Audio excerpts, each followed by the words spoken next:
எல்லாருக்கும் நமஸ்காரம். இன்னைக்கு 9வது ஸ்தோத்திரம். ஈஸ்வரோ விக்ரமி தன்வி மேதாவி விக்ரம மேதாவி விக்ரம அனுத்தமோ துராதர்ஷ கிருதஜ கிரீராத்மவா. இன்னிய ஸ்லோகம் இதுதான், இன்னிய ஸ்தோத்திரம். எப்படி சொல்லணும்னா, ஈஸ்வரோ விக்ரமோ தன்வி ஈஸ்வரோ விக்ரமி தன்வி மேதாவி விக்ரம அனுத்தமோ துராதர்ஷ கிருதஜ கிருதிராத்மவான் அப்படி சொல்லணும். ஈஸ்வரோ விக்ரமி தன்வி மேதாவி விக்ரம அனுத்தமோ துராதர்ஷ கிருதஜ கிருதிராத்மவான் அப்படி சொல்லணும். சொல்லும் போதே இதில் ஈஸ்வரோன்னா நம்ம வழியாக நம்ம வியாதப்படுத்துவோம், எல்லாரிலும் மேம்பட்டவன். அவ்வளோதான். ஈஸ்வரன்றது எல்லாரிலையும் மேம்பட்டவன் அர்த்தம். அனைத்திற்கும் தலைவன் அப்படி எடுத்துக்கலாம்.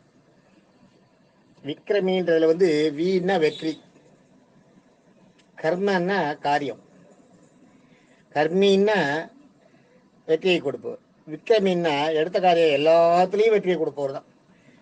கர்மின்னா காரியத்தில் வெற்றி, விக்ரமின்னா எடுத்த காரியம் எல்லாத்துலேயும் வெற்றி. வீணா வெற்றி, கர்ம என்ற காரியம்.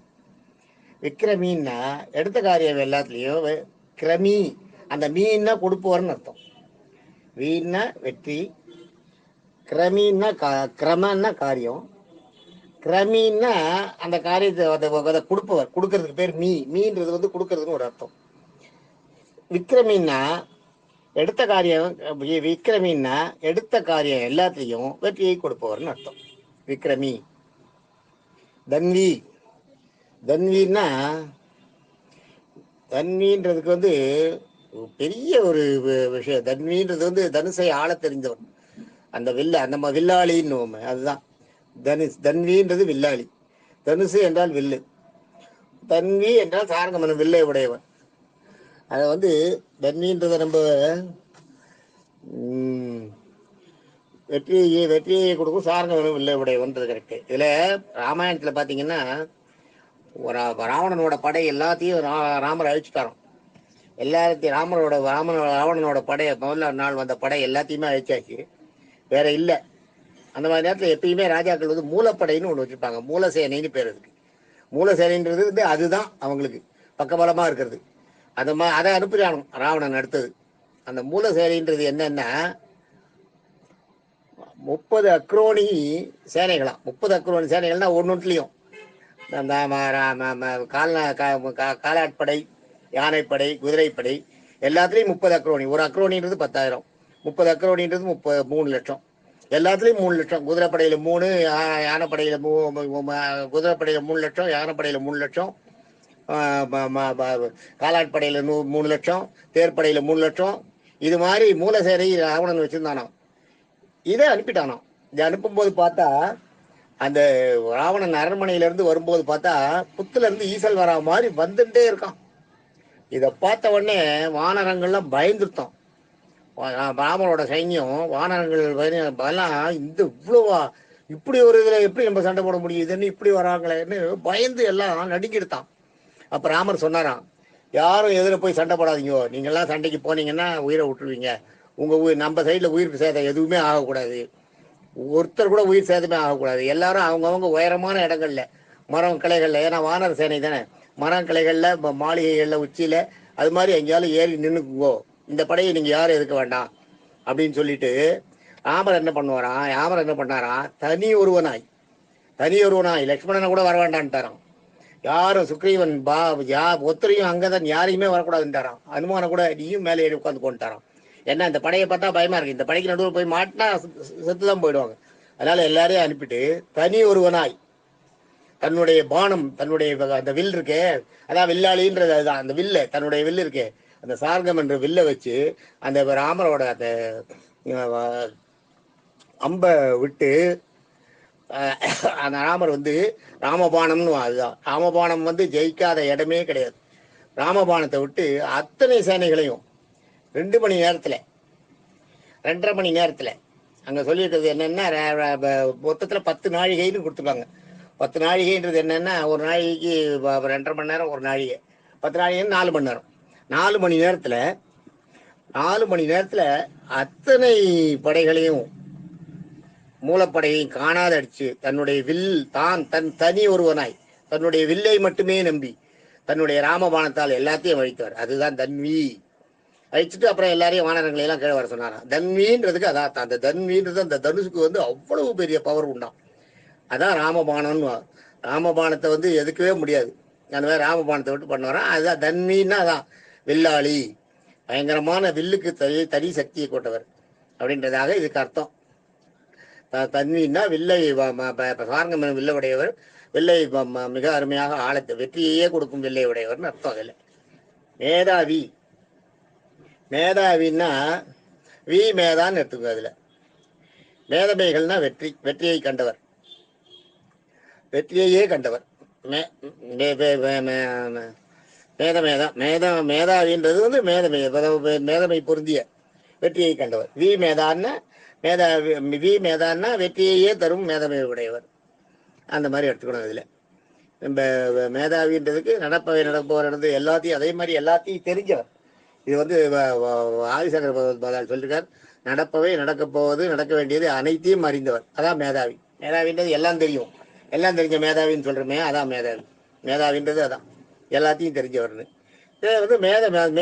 மேதமைகளின் வெற்றியை கண்டவர், மேதமைகள் அனைத்திலையும் வெற்றியை கண்டவர்னு இன்னும் பேர் சொல்லிருக்கார் சத்தியசந்த தீர்த்தம். அடுத்தது விக்ரம். விக்ரம்ன்றதுக்கு என்னன்னா, உங்களுக்கு விக்னா கருடன், ரம் என்றால் வாகனம், விக்ரம் என்றால் கருடனை வாகனமாக உடையவர் அப்படின்னு அர்த்தம். வெற்றியையே கொடுக்குற கருடன் அதான். இதுல விக்ரம்ன்றது விக் என்றால் கருடன், விக்ன்றதே கன்றதே கருடன், வீன்னா வெற்றி, விக்குனா வெற்றியே கொடுக்கும் கருடன், விக்ரம்னா ரம்னா வாகனம், வெற்றியே கொடுக்கும் கருடனை வாகனமாக கொண்டவர் அப்படின்னு இதுக்கு அர்த்தம். விக்ரம கிரம. அடுத்தது கிரமன்னா காரியம். எந்த ஒரு காரியத்துக்காகவும் அந்த காரியத்தை கிரமன்றதுக்கு என்றால் தேவதை வேதங்களுக்கெல்லாம் தேவதையாக விளங்குபவர் கிரமன்றது. கிரமன்றது ரம என்றால் ஐஸ்வர்யம். இவர் சொல்லிருக்கார் ஆதிசங்க பகவத்பாதால் என்ன சொல்லிருக்கார், ரமன்னா ஐஸ்வர்யம், ரமன்னா ஐஸ்வர்யம், கிரமன்னா அளவு கடந்த ஐஸ்வர்யம், அளவு கடந்த ஐஸ்வர்யத்தை உடையவன் அப்படின்றது ஆதிசங்கர் பகவத்பாதால் சொல்லியிருக்கார். இவர் இப்போ சத்தியசந்த தீர்த்த சொல்றது கிரமன்றது தேவதை அப்படின்னு சொல்லியிருக்காரு. தேவதைகளுக்கெல்லாம் கிரமன்றது தேவதை, கிரமன்னா தேவதைன்னு ஒரு அர்த்தம். தேவதைகளுக்கெல்லாம் தேவர்களுக்கெல்லாம் தேவதைகளாக விளங்குவது. ஆமாம், தேவர்களுக்கெல்லாம் தேவதையாக விளங்குபவர்னு சொல்லியிருக்கார். தேவர்களுக்கெல்லாம் முதல்வராக இருப்பவர்னு அர்த்தம். அந்த மாதிரி இவர் சொல்லியிருக்கார் சத்தியசந்த. வாதிசங்கர் சொன்னது சூப்பராக சொல்லியிருக்கார். ரமன்னா ஐஸ்வர்யம், அளவு கடந்த ஐஸ்வர்யத்தை உடையவர்னு அர்த்தம். இது கிரமம். உத்தம அனுத்தமான்றது பாருங்க. அனுத்தமான்னா உத்தமனாக விளங்குவதில் யாரும் பின்தொடர இயலாதவர், தூய்மை தன்மைக்கு ஆரம்பமாக இருப்பவர். இது ஆதிசங்கர் பகவத்பாதால் சொல்லிருக்கார். தூய்மைக்கு ஆரம்பமாக இருப்பவர், தூய்மை உத்தமனாக விளங்குவதில் யாரும் பின்தொடர முடியாது. ஒருத்தரும் அவரை பின்தொடர்ந்து போய் உத்தமன் நான் இருக்கேன், உத்தமனா இருக்கேன், என்ன மாதிரி நான் உன்ன மாதிரியே நானும் உத்தமன்னு சொல்றதுக்கே கிடையாது. அது மாதிரி அந்த மாதிரி இருப்ப அது தூய்மை தன்மைக்கு ஆரம்பமாக இருப்பவர்னு இவர் சொல்லிருக்காரு ஆதிசங்கர். இவர் சத்தியசந்த சொல்லிருக்காரு. அனுத்தமோன்றத இவர் என்ன சொல்லிருக்காரு, பராசரப்பட்டர் மிக உயர்ந்த நிலையில் இருப்பவர், அவ்வளோதான். அதோட முடிச்சு அனுத்தமோன்றதுக்கு மிக உயர்ந்த நிலையில் இருப்பவர். அது ஓகே, அது கரெக்டாக தான் வரும். துராதர்ஷ, துரான்னா கலக்கிறது, தர்ஷன்னா தரிசனம். நம் மனசில் தரிசனம் தந்து நம்மில் கலப்பவர். இது சத்தியசந்த தீர்த்த சொல்றாரு. துரான்னா கலக்கிறது, தர்ஷனா தரிசனம் கொடுக்கறது. நம்ம மனசுல தரிசனம் தந்து நம்மோட கலப்பவர்னு இவர் சொல்லிருக்காரு சத்தியசந்த தீர்த்த சொல்றாரு. ஆனா ஆதிசங்கர பகவத்பாதா என்ன சொல்றார், துரன்றதுக்கு துரன்னா ஆதர்ஷம்னா இரண்டரை கலக்க, ஆதர்ஷம்னா இரண்டரை கலத்தல், துராதர்ஷம்னா கலக்க முடியாதவன், தன்னுடன் கலப்பதற்கு இணையாக எதுவும் இல்லாதவன். அப்மாரா இருக்கு சொல்லியிருக்கிறதுலயே அர்த்தம். துராதர்ஷன்றது வந்து வேற சத்தியசந்தி சொல்றது வந்து இரண்டரை கலக்க முடியாதவன் சொல்றார். ஆதர்ஷன்னா இரண்டரை, துராதர்ஷன்னா இரண்டரை கலக்க முடியாத, தனக்கு இணையா யாரும் இல்லை, இருந்தாலும் அது கலக்க முடியாதுன்னா தனக்கு இணை இல்லாதவன் அர்த்தத்தில் அவர் சொல்லியிருக்கார். இவர் வந்து துராதர்ஷன்றதுக்கு வந்து துரான்றது கலத்தல், தர்ஷன்னா தரிசனம். நம்ம மனதில் இவர் வந்து துரா தர்ஷன் மாதிரியார். அவர் வந்து ஆதர்ஷம்னு அர்த்தம் எடுத்துட்டு துர ஆதர்ஷம் துராதர்ஷம்னு அப்படி எடுத்துட்டு இருக்காரு. அவர் எடுத்துட்டு இருக்காரு. இவர் வந்து தர்சனத்தை எடுத்துட்டு இருக்காரு. துரா தர்சனம், துரான்றது தர்சனம்னு பிடிச்சிருக்கார். அவர் வந்து து ஆதர்ஷம்னு எடுத்துட்டு இருக்காரு. துராதர்சனம்ன்றதுல வந்து இதுல இவர் வந்து ஈஸியா கலக்கிறதுக்கு, நம்ம மனசுல ஈஸியா எளிமையா நம்ம அர்ச்சனை பண்ணி மனசுல கலந்துக்கிறதுக்கு துராதர்ஷன்றது வந்து தர்சனம். தர்ஷன்னா தரிசனம், துராதர்ஷன்னா ஈஸியா நம்மோட கலக்கக்கூடியவர். துரான்னா கலத்தல், ஈஸியா நம்மோட கலக்கக்கூடியவர்னு இவர் சொல்லியிருக்காரு. கிருதஜ்ஞ, கிரு என்றா கிருன்னா சின்ன, அஜ்ஞா என்றால் அர்ச்சனை, அர்ச்சனை பண்றது. கிருன்னா சின்னது, அஜ்ஞான்னா அர்ச்சனை, மிக எளிமையான அர்ச்சனைகளையும் ஏற்பவர். அதான் நாராயணான்றமே, அது ஒன்னே போர்வன்றோம் தெரியுமா, நாராயணான்னு சொல்லுங்க போர்வன்றோம் இல்லையா. அதான் மிக எளிமையான அர்ச்சனையும் ஏற்பவர் துராதர்ஷ. கிருதஜ்ஞ, கிருதிராத்மான்றது, கிருதினா எல்லா காரியங்களுக்கும் அதான் கர்மன்னா காரியம். கிருதினா எல்லா காரியங்களுக்கும் கருவானவர், எல்லா காரியங்களுக்கும் ஆதாரமானவர் அவர் தான். ஆத்மவான், ஆத்மவான்றது அனைத்து ஆத்மாக்களையும் தன்னுள் ஐக்கியப்படுத்தி கொண்டு உள்ளவர், அனைத்து ஆத்மாக்களையும் தன்னுள் ஐக்கியப்படுத்தி கொண்டு உள்ளவர் அப்படின்றதாக அர்த்தம். இப்போ இன்னைக்கு நம்ம எத்தனை பார்த்துருக்கோம்? 75, நேற்று 74 வரைக்கும் பார்த்துருக்கோம். 75 ஈஸ்வர, 76 விக்ரமி, 77 தன்வி, 78 மேதாவி, 79 விக்ரம, 80 கிரம, 81 அனுத்தமா, 82 துராதர்ஷ, 83 கிருதஜ்ஞ, 84 கிருதி, 85 ஆத்மவான்.